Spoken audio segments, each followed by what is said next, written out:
My favorite memories are kind of walking into the chapel. He was always in chapel before any of us, but walking into the chapel and seeing him praying.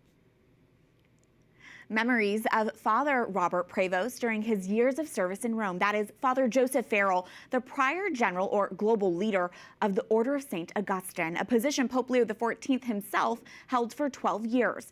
The first Augustinian to become Pope, Leo's formation as an Augustinian is at the heart of his papacy. In fact, his papal coat of arms reflects Augustinian imagery. The religious order emphasizes community life, poverty, obedience, and an inner search for God.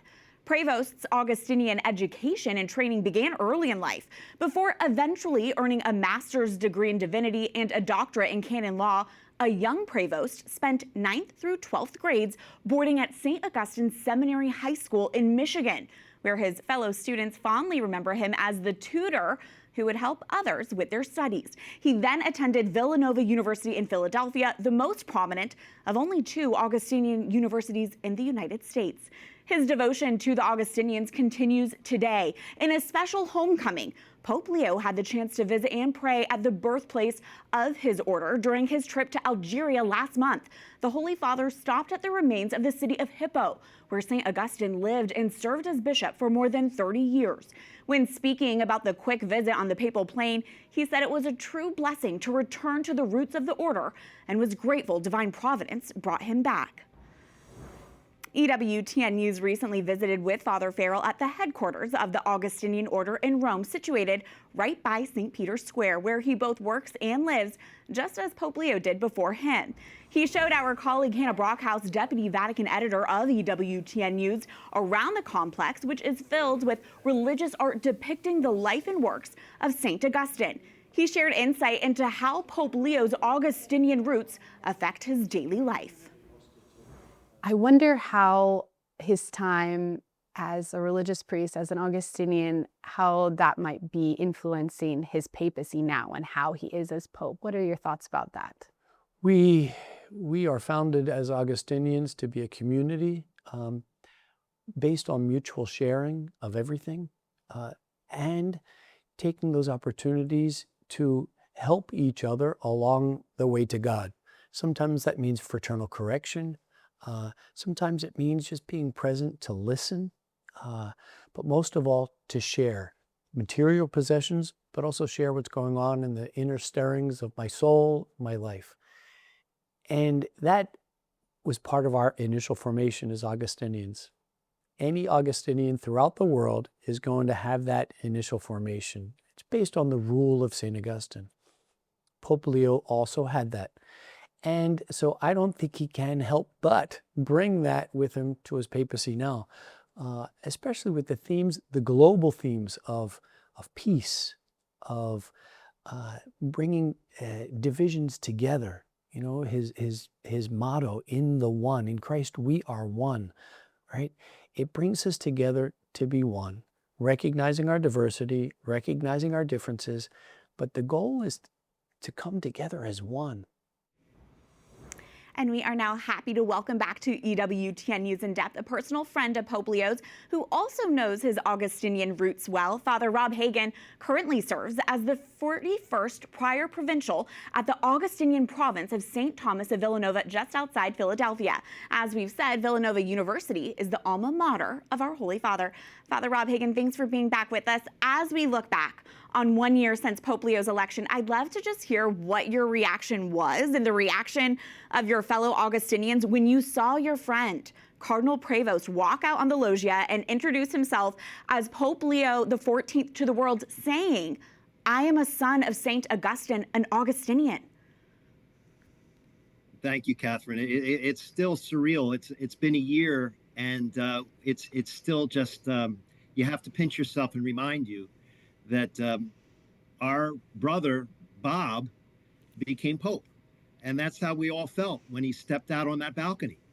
That friend and an Augustinian brother and priest and teacher and former prior general to all of us has now become our Holy Father and universal shepherd for the church. It was we're still pinching ourselves, and yet surprised but also grateful, because now the person that we all know and the gifts that he possesses, is able to really share them on the world stage.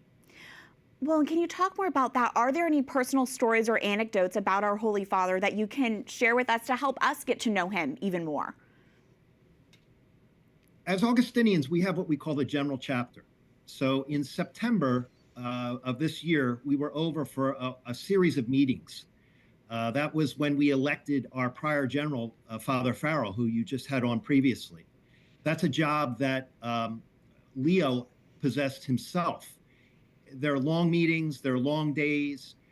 He came over to be in the company of his brothers, to encourage us to persevere and kind of stay with the process of working together.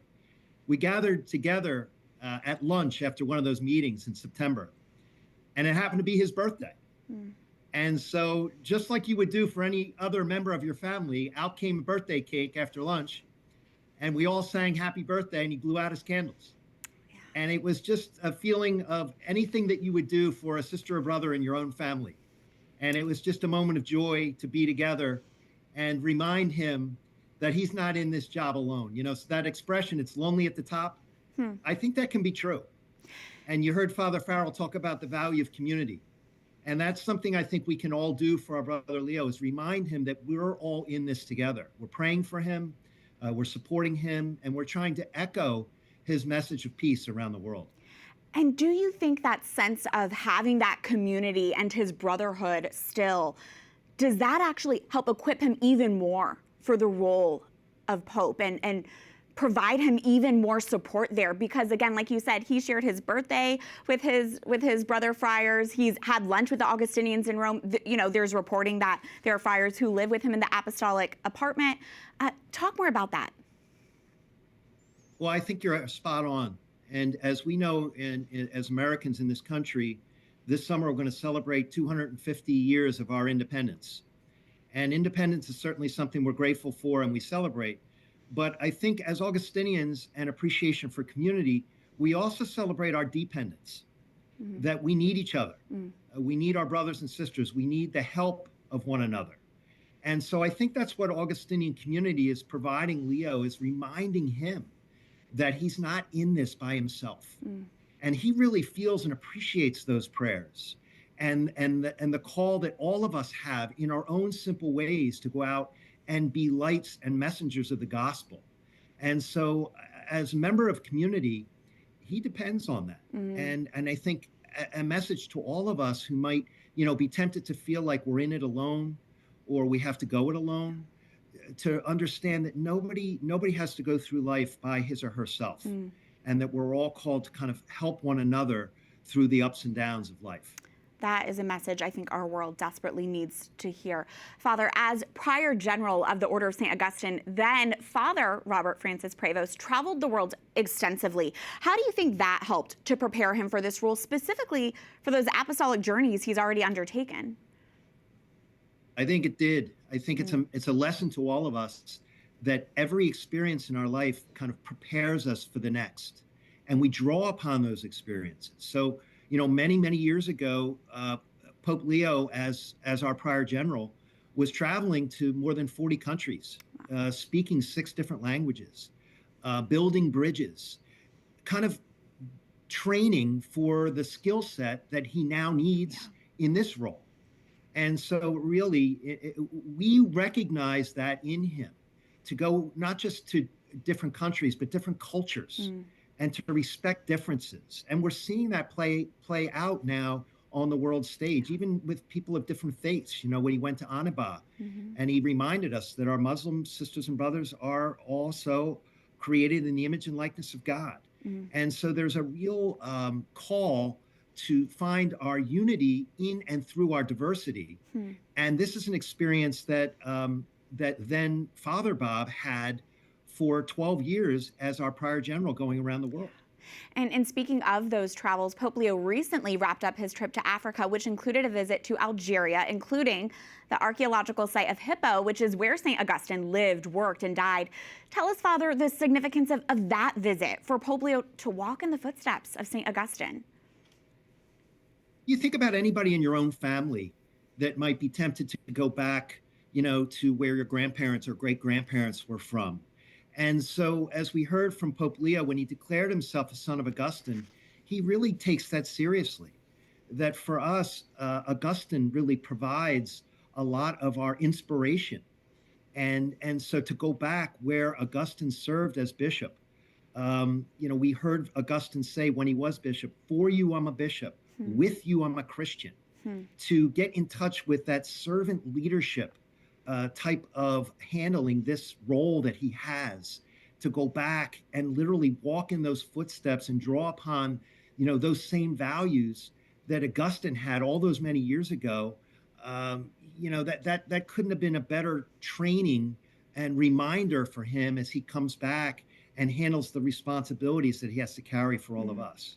Father, in my final moment with you here, I want to ask, one of St. Augustine's most famous quotes is probably, "Our heart is restless until it rests in you." So for those of us who are not experts in St. Augustine, can you give us some Augustinian spirituality 101? How does that restless heart notion shape your community's life, and how can each one of us maybe incorporate a bit of Augustinian spirituality into our everyday?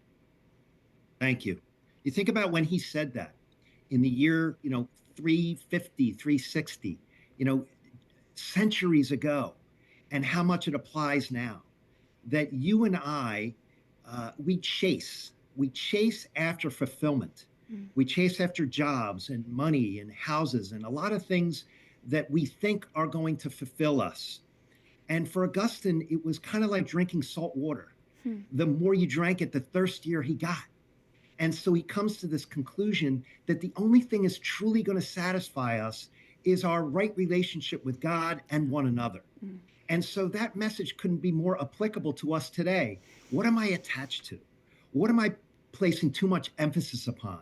What do I need to maybe rearrange in terms of priorities in my life and pay attention to the truly matter, and let go of some of those things that are taking up too much time in my life, in my head, and in my heart. Wow. Well, I will leave it at that. Father Rob Hagan, thank you so much for joining us on this special one-year anniversary of Pope Leo's election. Thank you. Thank you, Catherine.